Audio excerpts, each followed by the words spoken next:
You're listening to the BBM Global Network with 25 years in broadcast audio and video production. Our passionate team creates content and marketing for the world of Internet Talk Radio. If you've got a passion, come join us at bbmglobalnetwork.com. The BBM Global Network. Your voice is now heard.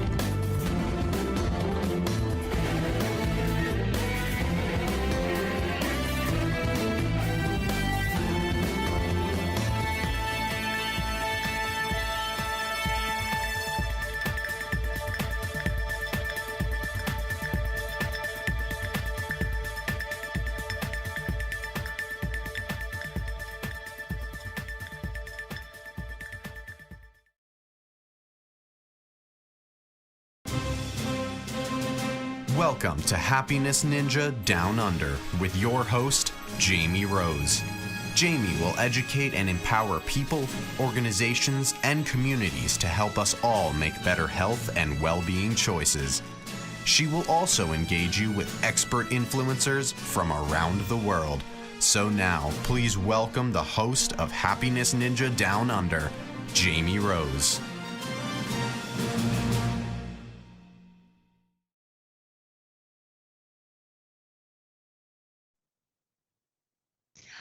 Hi guys, welcome back to this week's episode of Happiness Ninja Down Under. I'm Jamie Rose, your host for this show, and we are coming to you live from Bold Brave TV. So I am super excited to announce my guest today. Unfortunately, he has been postponed several times, and he's been very patient, and lots of gratitude for him getting up so early for me today. So without further ado, I'd like to introduce you to Karan Behl. He is coming to us all the way from Mumbai in India today. It's 3:30 in the morning where he is. So I just wanted to say thank you very much, Karan, for getting up very ridiculously early and joining me here today. How are you doing? Yeah, thank you so much, Jamie. Pleasure all mine. In fact, this is the best time to talk about happiness. According to, Indian yogic sciences, 3:30 to 3:45 is the best time for the spiritual talks. So I think by default, you are just choosing the right time.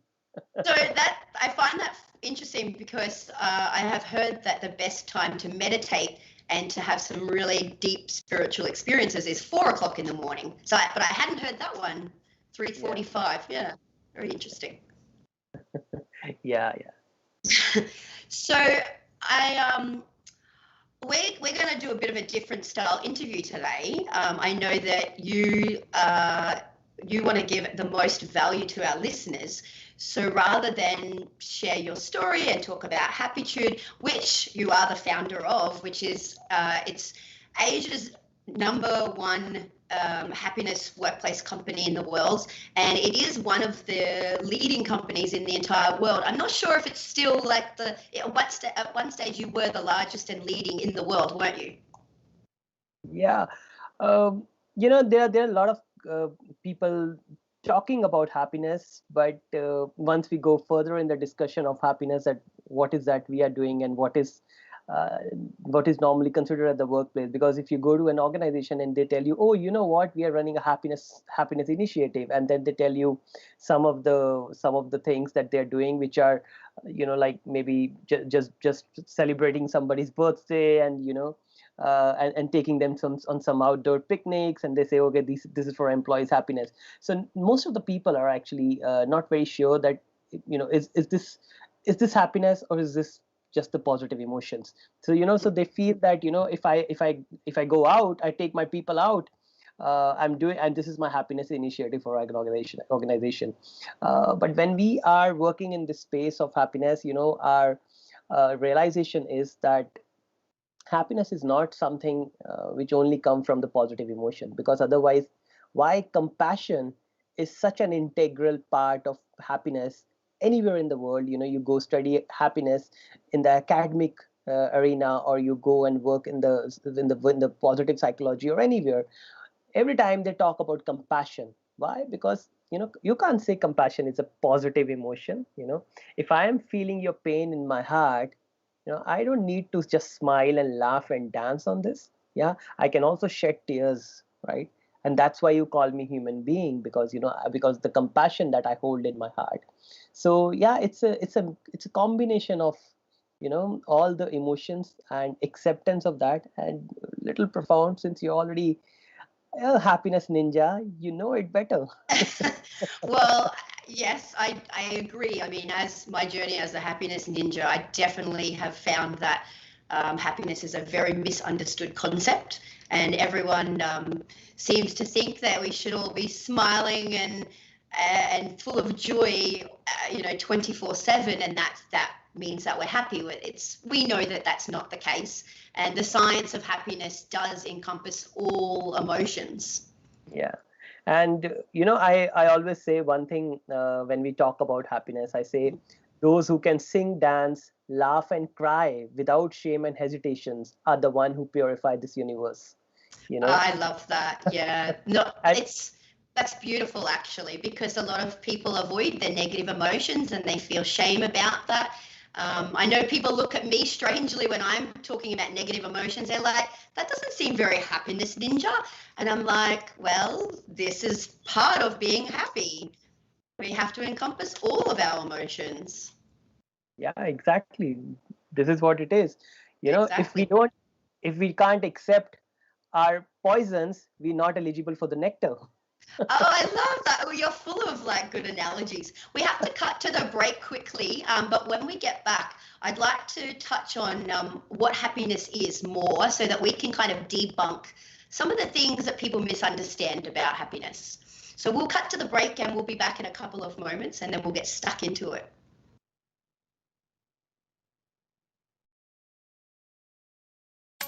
Did you know that your beliefs create your entire reality, but it's the subconscious beliefs that do most of the creating? Belief shifter and life coach Shiraz can help you identify those limiting beliefs and eliminate them, often in a single session. It was almost instant. I had relief right away. Creating better health, relationships, careers, and finances. Let Shiraz help you step out of safety and into awareness. Definitely something's happening. It's like a flow inside. It feels good. Whether in person or online, Shiraz provides personal coaching, belief shifting. Visit Shiraz at energeticmagic.com or call 416-529-7429. Energetic Magic on the BBM Global Network, Tuesdays at 7 p.m. Eastern. Find your greater happiness. Be well. Be aware. Be magical. Author, radio show host, and coach John M. Hawkins reveals strategies to help gain perspective, build confidence, find clarity, achieve goals. John M. Hawkins' new book, Coached to Greatness, Unlock Your Full Potential with Limitless Growth, published by iUniverse. Hawkins reveals strategies to help readers accomplish more. He believes the book can coach them to greatness. Hawkins says that the best athletes get to the top of their sport with the help of coaches, mentors, and others. He shares guidance that helps readers reflect on what motivates them, rediscover and assess their core values, philosophies, and competencies, find settings that allow them to be the most productive, and track their progress towards accomplishing goals. Listen to John Hawkins' My Strategy, Saturdays, 1 p.m. Eastern on the BBM Global Network and TuneIn Radio. Welcome back to Happiness Ninja Down Under. I am Jamie Rose, and you're on the Bold Brave Media Network, coming to you live from New York City and India. I have Karan Behl with me today. He is the founder of one of the world's leading happiness workplace organizations, and he has kindly gotten up nice and early to talk to me today. Karan, thank you so much. Welcome back. We just cut from the break, and we wanted to continue talking about what is happiness and what it actually looks like behind all of the smiles and the joy, because real happiness isn't just about all positive emotions, is it? Yeah. If you see the people who are running marathons and doing physically very challenging activities, and you ask them, why do you do this? And they tell you, okay, I feel happy doing this. But is this really that gives you, happiness in terms of the physical activity? Physically, it's very challenging, but what you achieve, what you be in this process, that gives you happiness, right? So, let's say one of your friend is shifting home and you help him, packing the whole stuff, and the evening you're sitting there in an empty house, just remembering all the good time you had together.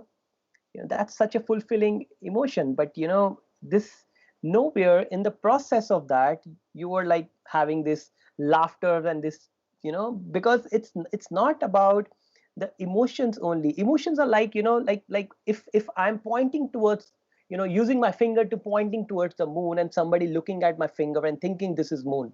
That's how emotions are, right? I can change it tomorrow. Maybe I can use a pen now, and I can still show towards the moon. The emotions keep changing, but there's a profoundness of happiness which is underneath, which a lot of people miss out. Now, if you ask me what it is, I'll say, it's very complicated for human mind to understand. So let's look at a flower. Okay, if I ask you, what do you think is happiness for a flower? What can be happiness for a flower? And The sun, the yeah, rain, sun, and maybe what is some rain. nurturing rain, yeah, or is it the full-fledged blossoming? Flower gets blossomed, that's how it looks beautiful, because if you see a flower blooming, that's very beautiful, isn't it? And it looks beautiful. Now, that blooming is the ultimate, happiness for that flower.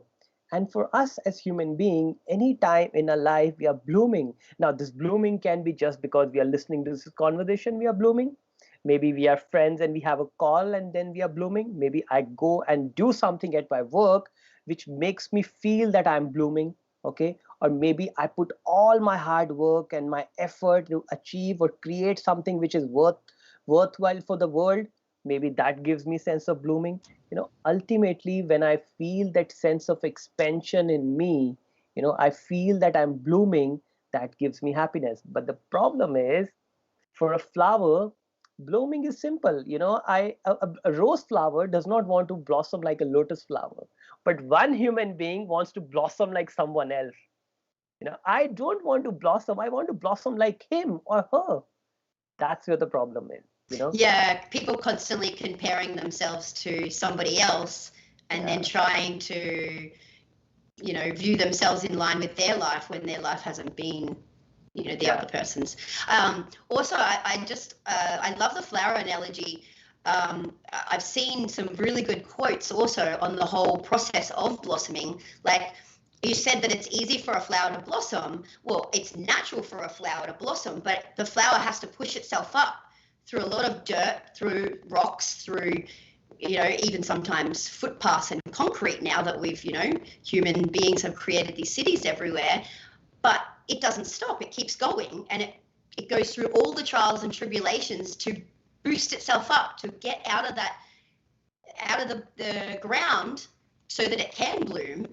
And I think that human beings often forget that at one point in time we couldn't walk and we fell down, but if we didn't get back up and keep trying, we never would have learned to walk. And I think that people give up too easily. They forget when they're adults that it's the trials and tribulations that get us to the happiness in the end. Yeah. And have you noticed that even the flower that is blooming with so much trouble and effort, but nowhere it leaves its grace. It's graceful. If it's blooming, it's blooming gracefully. Have you also seen a leaf falling from the tree? It's also falling gracefully. Yeah, 100%.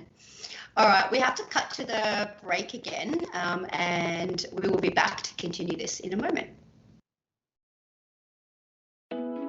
Are you struggling to care for elderly parents or a spouse? Do you wonder if being a caregiver is making you sick? Are you worried about taking time off work to care for elderly parents and balance work, life, and caregiving? Has caregiving become exhausting and emotionally draining? Are you an aging adult who wants to remain independent, but you're not sure how? I'm Pamela D. Wilson. Join me for the Caring Generation radio show for caregivers and aging adults, Wednesday evenings, 6 Pacific, 7 Mountain, 8 Central, and 9 Eastern, where I answer these questions and share tips for managing stress, family relationships, health, well-being, and more. Podcasts and transcripts of the Caring Generation are on my website, PamelaDWilson.com, plus my caregiving library, online caregiver support programs, and programs for corporations interested in supporting working caregivers. Help, hope, and support for caregivers is here on the Caring Generation and PamelaDWilson.com. The opiate epidemic has reached crisis levels, and with so many families affected by addiction, opiate-related drug overdoses, and death, the time is now to have a real constructive conversation about addiction that could lead to better prevention, treatment, and recovery. Alan Charles, author and keynote speaker on drug abuse and prevention, presents The Alan Charles Show. Alan brings a message of hope, sharing his unbelievable story of surviving a 24-year addiction to cocaine and highlights from his memoir, Walking Out the Other Side, an addict's journey from loneliness to life. His raw honesty and courageous heart breaks the stigma of addiction and offers a unique perspective into the mind of an addict. Join Alan each week as he brings his listeners to a true understanding of the grip of addiction. It is only with this understanding that we can begin to heal. The Alan Charles Show, Thursdays at 9 p.m. Eastern on the BBM Global Network.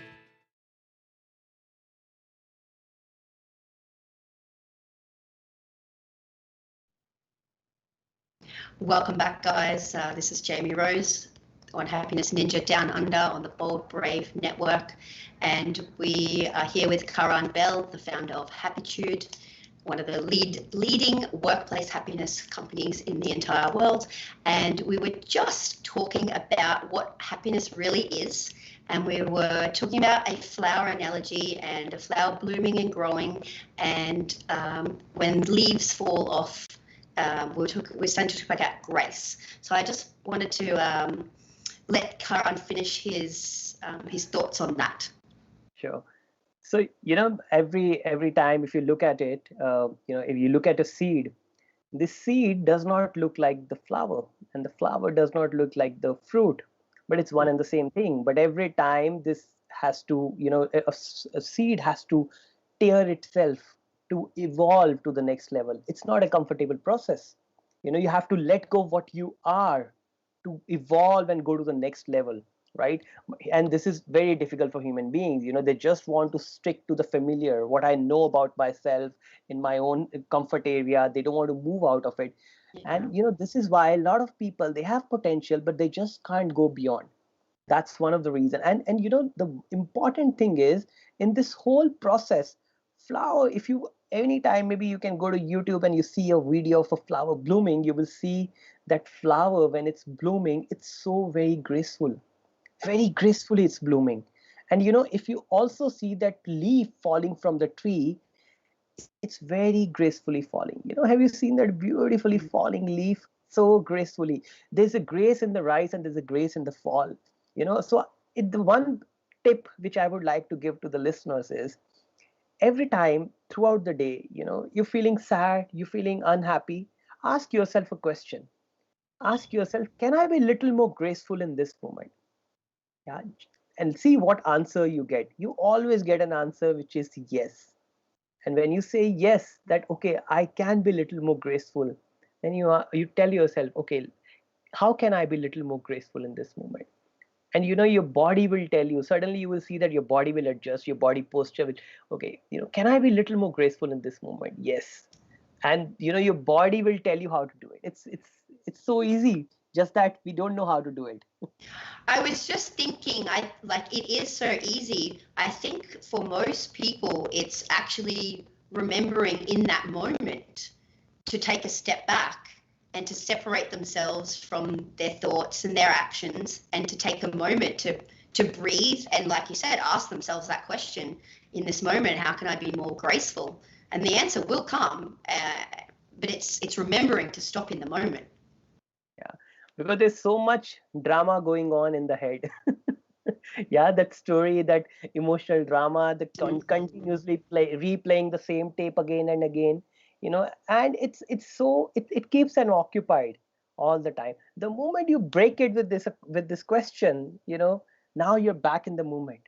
And when you're back in the moment, you have the awareness, because everything that you say, people are running cassette in their head, which is just a past drama, which has already happened, or the future imagination. So I always ask people, are you a historian? And people say, no.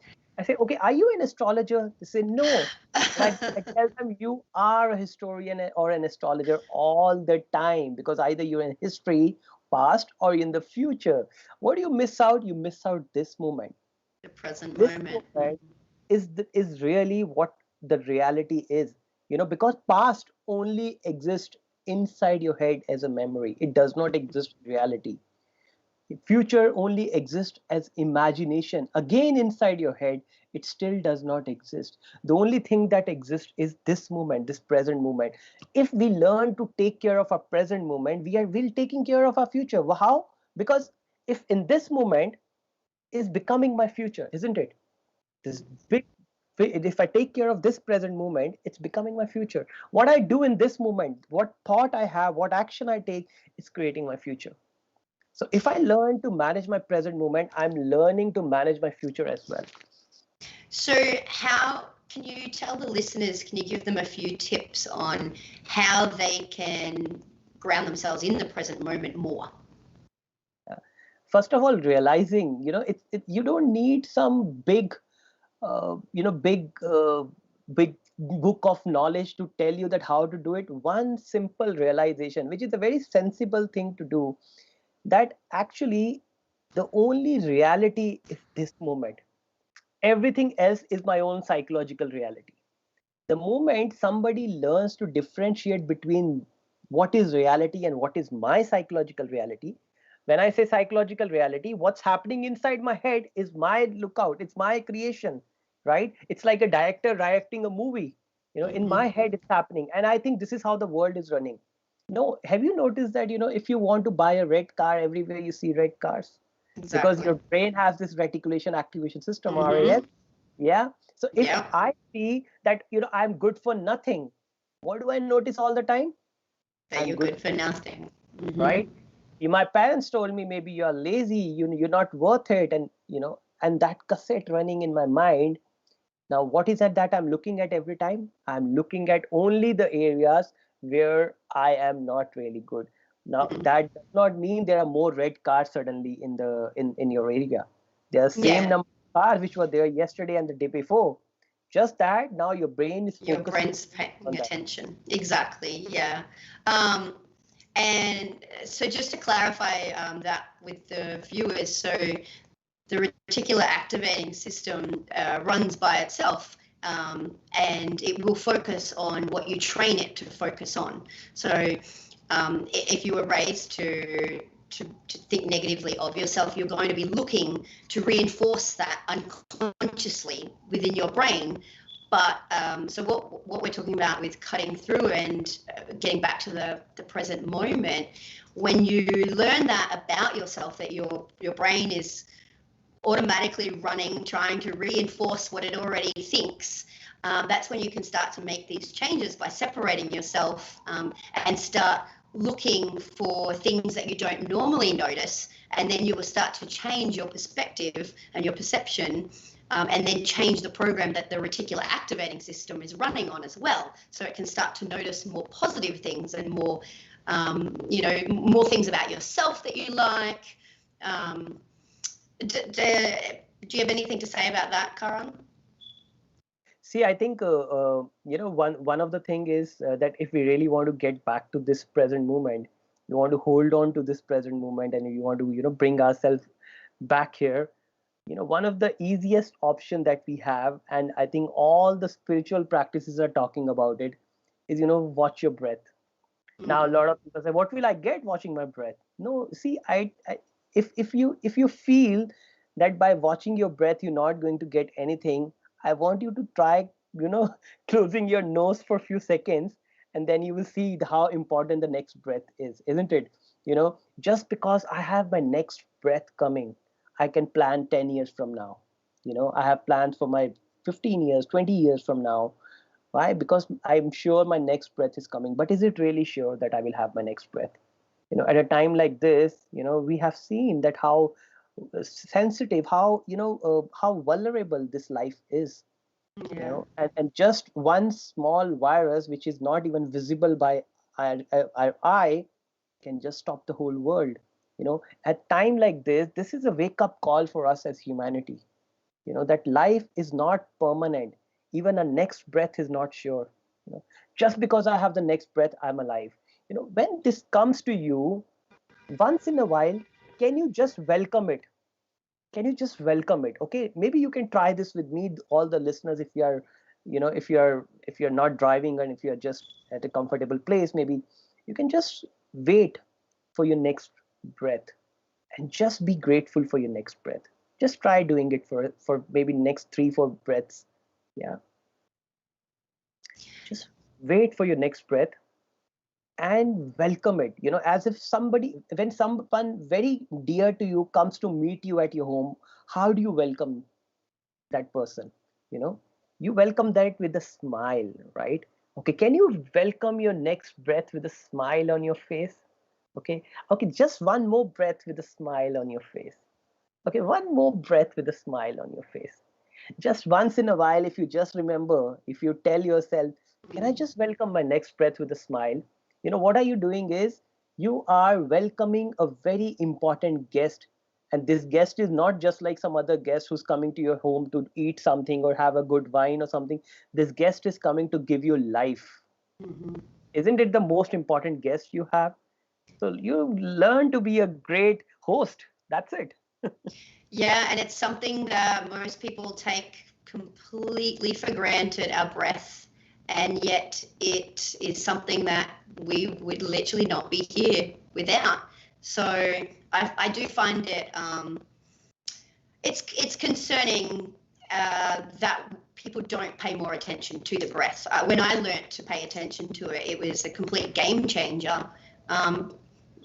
This is digressing a little bit, but I realized that I was breathing from my chest, and I was actually keeping myself more anxious and miserable than what I needed to be if I actually learned how to breathe properly from my stomach or my diaphragm. And this is something that I learned that they used to teach children in school, but we've just lost the practice of it over the years. And it makes sense to me when I look at the younger generation now, and anxiety is through the roof. And I really think that breathing is a huge thing that's being overlooked that could be helping these kids and anybody suffering from anxiety massively, because I know the difference that it made for me from a biological, physical standpoint, my central nervous system, all of those things. Is that something that you focus on in your workshops and things? Like, do you teach people how to breathe properly? See, breathing is something that that's a natural process. Mm-hmm. If that's an outcome of something, I think the most important thing is that once the breathing, once you are very aligned in your inner self, it shows up in your breathing. Yeah. We just have to cut to another break, but we will be back in a moment and we will keep talking about that. Have you ever felt like no one is listening, or you're not getting the honest attention you deserve? Do you even know the kind of attention you want or need? You are not alone. Alice Aspen March is here to help. Thanks to Alice, through her epiphany and research over the word attention, there are solutions to the attention dilemma. Worldwide audiences have been enthralled and engaged for over 40 years with her visionary and pioneering observations. The kind of attention we get and give is vital to improving our lives and society. Alice and her weekly guests review game-changing insights for transforming and improving our understanding of attention, providing techniques for creating healthier and empowering behavior. Get a new perspective on a mainstream word. Tune into Why Our Attention Matters for fresh and thought-provoking conversations every Tuesday at 3 p.m. Eastern on boldbravemedia.com and the TuneIn Radio app. Mike Zorich, a three-time California state champion in Greco-Roman wrestling at 114 pounds. Mike, blind since birth, was born in Hartford, Connecticut. He was a six-time national placer, including 2 seconds, 2/3, and 2/4. He also won the Veterans Folk-Style Wrestling twice at 152 pounds. In all these tournaments, he was the only blind competitor. Nancy Zorich, a creative spirit whose talents have taken her to the stage and into galleries and exhibitions in several states. Her father, a commercial artist who shared his instruments with his daughter and helped her fine-tune her natural abilities, influenced her decision to follow in his footsteps. Ms. Zorich has enjoyed a fruitful career doing what she loves. Listen Saturday mornings at 12 Eastern for the Nancy and Mike Show for heartwarming stories and interesting talk on the BBM Global Network.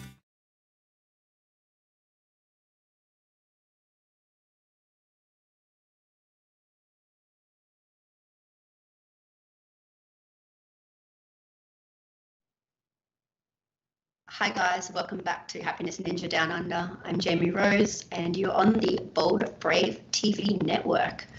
I have Karan Behl with me here. He is the founder of Happiitude, a leading workplace happiness organization. Thank you for joining me, Karan. We were just discussing the importance of breath, so I'll let you continue on with that. Yes. So, breath is, a lot of people try to shift their breath, change their breath. Yeah, that's one way of working on your breath. But breath is more likely, as kind of a feedback system for you. If you try to notice your breath, you will know that what's going on inside of you, what's going on inside your mind, in your thoughts, in your emotions. Yeah, you will notice that when you don't have a very pleasant emotions, your breath is very shallow, it's very quick, it's very noisy. You can hear your own breath. Yeah. But if you're calm, your breath is deeper. Yeah. And there's no sound. It's like very smooth breath you have. Now the best thing is, this is what people will like, I'm sure, because I'm going to give you one very important secret. If you learn to listen to your breath, you will learn also what's going on inside of you. And this is not the secret. The secret is that if you learn to observe your own breath, you will also start observing other people's breath very easily. And when you start observing their breath, you will know what's going on inside their head. Yeah. So sometimes it happens that somebody comes to you and talking to you. Maybe they try to be very nice, very smiley, and all this looks very good, but deep inside they're very disturbed. Their breath will tell you that. And you just can't hear other people's breath, or just can't observe other people's breath if you can't observe your own breath. So that's a beauty that, every time if your breath is not okay, it's not deep enough, something is going on inside your head. And today or tomorrow it will show up on your physical health as well, because that's not your disease does not start immediately. It slowly build up, right? So this is a very, very important tool. And as breath is something that also brings you back to this moment. Yeah. And it brings calmness to your own mind. But at the same time, a lot of people worry that, oh, if my mind is calm and I'm all content, then how will I go and achieve more things in the world? So, normally, let's say if we want to enjoy this conversation, don't you think, first of all, we need that calmness in our mind? If my mind is all disturbed, it's all over the place, I can't even enjoy my cup of coffee.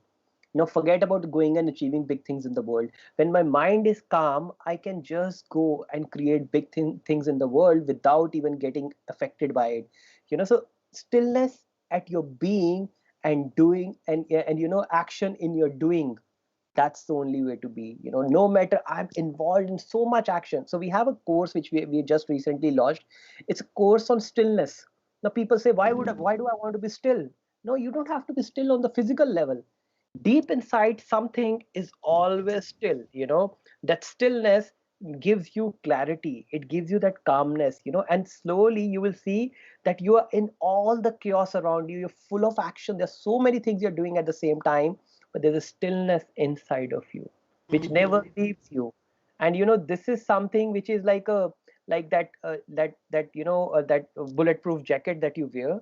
There are people who are just shooting bullets at you, but you're wearing that vest, bulletproof vest you're wearing, and it's not Just even. bing, bing, bing. Yeah. So I love that too, because so a question that I'm being asked a lot is, why did I move to America? Because they heard that Australia is really a really great place to live. And so people wonder like why I would leave something that I'm assuming they think is better to come here. And it's funny because I am happier here than I have ever been in my entire life, purely because this is something that I wanted to achieve my whole life. And now that I have achieved it, it doesn't matter that we're in the middle of a pandemic. It doesn't matter that my quality of life and my lifestyle here is, what most people would consider less. I am internally much more happier because I'm doing what I want to do in the way that I want to do it. And I'm literally I'm not doing this for anybody else but for me. And that's what brings me that internal happiness and that internal, the stillness that I guess you're talking about. Regardless of all that's going on around here, I'm still sublimely happy. And this 2020 was literally the best year of my life, which I don't think many people in the world would be agreeing with me. But for me, that was my experience. Yeah. Yeah. I mean, see, the thing is, external situations cannot decide, or I should say, should not decide what's going on inside of you. Yeah, maybe externally, things are not okay, and everything, there's a pain. Internally, I can choose to be in whichever way I want. But for a lot of people, this sounds like a ridiculous statement, because if you don't have a control of your own inner world, you feel this is not possible. I'm saying, okay, it's not possible for you currently, but don't say that it's not possible. Always just think, maybe if somebody's saying it, maybe there is a slightest of possibility to being at a place where this is possible. Just that sometimes when we don't know how to do it, yeah, we feel it's impossible. And then you suddenly know how to do it, and it feels it's easier. Exactly. And I think a lot of humans do disempower themselves by telling themselves that they can't do something and that somebody else can do that, but they can't. But the reality is all human beings, we're all capable of the same things. It's just whether we put the effort and then have the determination to follow through with it. No, I think I would say there are two ways anybody can do this. Okay, anybody can evolve to the next level. Either because many a times you have logic running your life. Logic is, you sit here, you start thinking, this will happen, then that will happen. If I do this, I'll receive this. All the time logic. If you apply too much of logic, you cannot move. You cannot even get up from your bed if you apply too much of logic. And today our life is full of logic.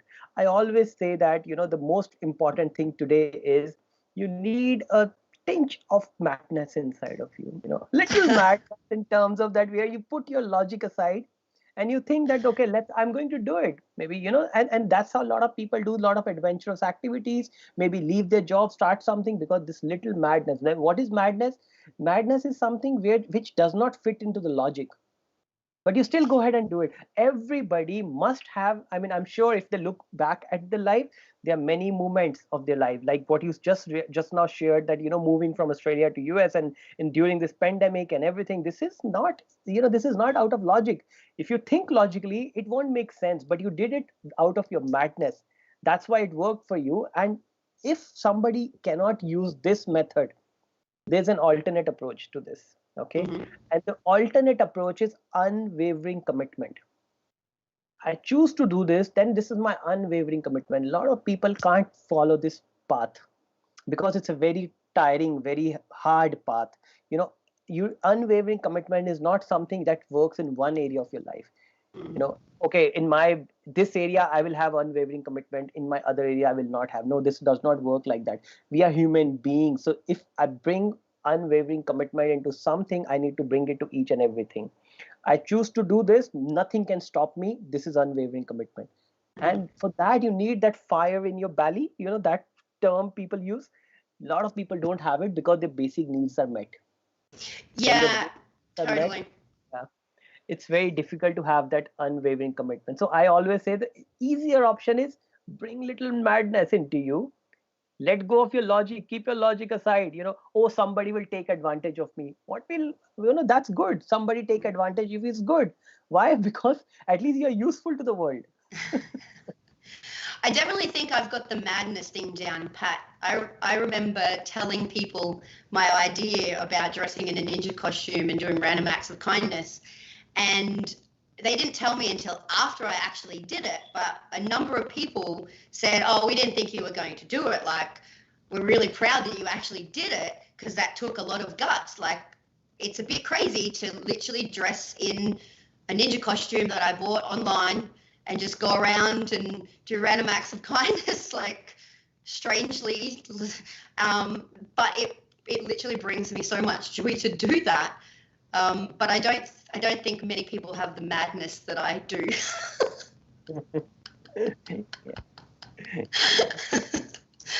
But I mean, going back to the self-wavering commitment, I think that is probably going to resonate with people more.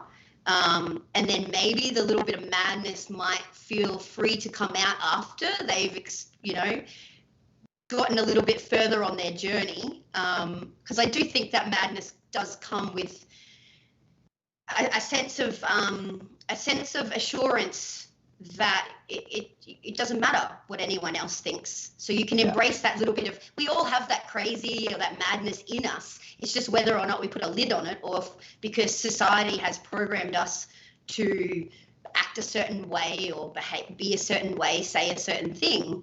But if we can just learn to embrace ourselves within, I think we feel a lot more comfortable letting that little bit of madness out to the world. Yeah, so I think this is something you can train people into as well, because we have trained thousands of people, and I see that, you know, they are not the same people again, you know, because this one little element of madness into them, you know, and they can do wonders. They themselves can't believe, you know, they have so many people who are, you know, who never thought that, and you know, we have this program called happiness coach, certified happiness coach, and certified mindfulness coach. And these are the people, when they come and join the course, you know, they you know, they have already attended so many courses, some of them, but they never able to launch themselves as coaches, as trainers, because they always have some fear inside, and they feel that maybe one more certification program, maybe one more course will get me there. And we take this as a challenge. And you know, there are times when we have coaches who have no experience, and within 1 month they launch themselves, deliver their first session on happiness, and which needs a different kind of madness. And you know, first thing that we make them do, you know, declare to the world that I'm going to deliver a program on this date. Now what happens? Oh, this is a lot of fear when you're doing that, a lot of hesitation, right? But we say that, okay, hesitation is okay before you take the step. Once you're in, you know, hesitation is the worst of all crimes, because if you're hesitating, you're just wasting your time and your energy, and you're still not going to get the result. You have all the hesitation before you enter. Let's say you're a soccer player, and you don't think that you're good enough for the team, but you know, at the last minute, some star player of the team are not able to make it, maybe some health issues or something, and coach selected you in the soccer team. Now you still can't believe that you are part of the soccer team, right? You're on the field and you're still hesitating. You won't do any good to the team, right? The thing is, now you're on the field. All the hesitation was okay before you entered the field. You're inside the field, no hesitation. You just go and give yourself fully. The problem is, people enter with a lot of motivation and enthusiasm, and then they step back because they hesitate. Now the fear thing is, don't take step if you're not sure of. And let me tell you, you'll never be sure of. So if you take step, then don't hesitate. Give yourself fully into it. The problem with a lot of people, they take 2 steps forward, 1 step backward. 1 step forward, 3 steps backward. In life, they feel they're doing something, going somewhere, they're not going somewhere, they're going backward. Yeah. That's the thing that people should, bring into their life, that the moment I have chosen something. And how to choose something for yourself? If you're joyful, you sit calmly, you choose, this is what I want to do. Yeah. Because out of your desperation, out of your survival needs, out of threats, you choose something, you're going to step back from there very soon. The moment things are okay, you're going to step back. So when you are joyful, in the pleasant state of mind, you choose for yourself, this is what I'm going to do. And when you choose it, you get into it, do not move back. Just no hesitation. Well, I think that fear definitely takes over a lot of people. But I think that people need to understand fear more to be able to move past it. And I know for me, realizing that fear was literally false evidence appearing real, that was a game changer for me, because I realized it was all in my head. And if it's all in my head, only I can control what I change in my head. And I can't put that onto anybody else. And then learning that you can change like the energy of fear from like a negative energy into more of an excited energy. All that takes is, like you said earlier, taking a step back, breathing, and just re-harnessing and re-channeling where your thoughts are, and turning it from something that's, scary to something that's exciting. So we've got to cut to the break in a moment, but we will be back shortly, and we will wrap up this session. The opiate epidemic has reached crisis levels, and with so many families affected by addiction, opiate-related drug overdoses, and death, the time is now to have a real constructive conversation about addiction that could lead to better prevention, treatment, and recovery. Alan Charles, author and keynote speaker on drug abuse and prevention, presents The Alan Charles Show. Alan brings a message of hope, sharing his unbelievable story of surviving a 24-year addiction to cocaine, and highlights from his memoir, Walking Out the Other Side, an addict's journey from loneliness to life. His raw honesty and courageous heart breaks the stigma of addiction and offers a unique perspective into the mind of an addict. Join Alan each week as he brings his listeners to a true understanding of the grip of addiction. It is only with this understanding that we can begin to heal. The Alan Charles Show, Thursdays at 9 p.m. Eastern on the BBM Global Network. Have you ever felt like no one is listening, or you're not getting the honest attention you deserve? Do you even know the kind of attention you want or need? You are not alone. Alice Aspen March is here to help.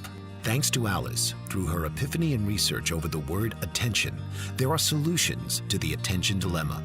Worldwide audiences have been enthralled and engaged for over 40 years with her visionary and pioneering observations. The kind of attention we get and give is vital to improving our lives and society. Alice and her weekly guests review game-changing insights for transforming and improving our understanding of attention, providing techniques for creating healthier and empowering behavior. Get a new perspective on a mainstream word. Tune into Why Our Attention Matters for fresh and thought-provoking conversations every Tuesday at 3 p.m. Eastern on boldbravemedia.com and the TuneIn Radio app.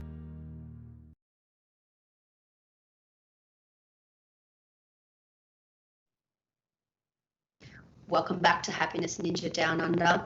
We are almost wrapping up this episode. I'm Jamie Rose, and you are live on the Bold Brave TV network. We have Karan Behl here from Happiitude, and we were just finalizing a discussion on fear. Karan, do you have anything to add on how we can channel and turn our fear from a negative emotion into a more positive emotion so that it doesn't cripple people so much, because I feel like fear really does keep people stuck a lot from moving forward and changing their life for the better. Yes. See, the fear is, is whenever somebody wants to take some action, there's a fear which comes, and which is a very natural thing. On the biological level, this is a survival mechanism that we have. But when it comes on our emotional level, it cripples us, because then we can't take action and we move into a lot of analysis. See, one of the most important thing to understand is that fear is something that is our own creation. Yeah, fear is something that's our own creation, and unless if it's not physically harmful, there are all kind of things that actually people are mostly afraid of. Is what will other think of me? How will world treat me? What if I fail? Those kind of things. I think one of the easiest ways, either you think of the ultimate conclusion that, okay, what if my deepest fear come true? Can I still live my life with? And a lot of people might have realized that if there are a lot of things that has already happened to them. They thought, if this happens to me, my life will be over, and that happened to them, and sometimes it proves to be the best thing to you. Maybe one of the best option is you think to the worst, and then you say that, can I still live with that if that happens? And suddenly you will say that the fear has lost its power on you, and now you have more, you have more clarity to move forward without hesitation. And do you think that breath work can help people to overcome their fear? Yes, because fear is never in this present moment. In the present moment, because this moment is whole and complete. No, not that moment, this moment. Yes, this moment. No, not that one, this one. Maybe there are things in life which are not okay. There's a fear in the future. Maybe something that happened to me in the past, I think it will again repeat in the future. But in this moment, I'm safe, because this is the most important and beautiful moment of my life, because this is the only moment I have. So the moment I get back to this moment, there's no fear. Right. So I have a quick story to share where I can use that as an example. I went skydiving a few years ago, and it was literally breath and focusing on my breath that enabled me to go through with the skydive, because my head was screaming, what are you doing? This is insane. And then the other part of me that I'm trained to do just said, just breathe through it, just breathe. And if it wasn't for that voice being able to take over the other voice, I would have bailed and I wouldn't have been able to do it, because I was so overcome with the fear of, falling and dying or whatever. But then when I stopped and was able to bring it back to the breath, it was just like, okay, well, we're just doing this, and whatever happens is going to happen, and I live or die. Sure.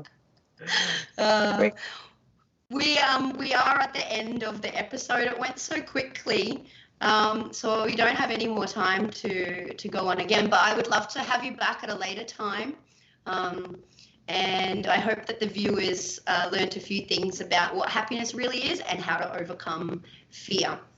So thank you so much, Karan, for joining me today, and again for getting up so early. I really appreciate it. Thank you so much, Amy. Thank you. Thank you. We'll tune in next week, guys, and have a good week.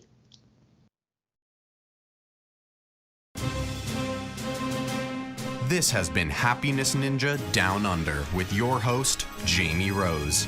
Tune in each week and join the conversation as Jamie highlights the true power of the human mind to create a thriving world.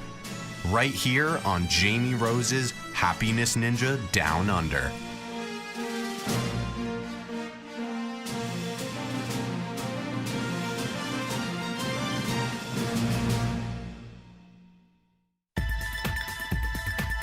You're listening to the BBM. You've been listening to the BBM Global Network. The ideas, views, and opinions of this broadcast are those of the participants of the program and are not necessarily the ideas, views, and opinions of the BBM Global Network Company.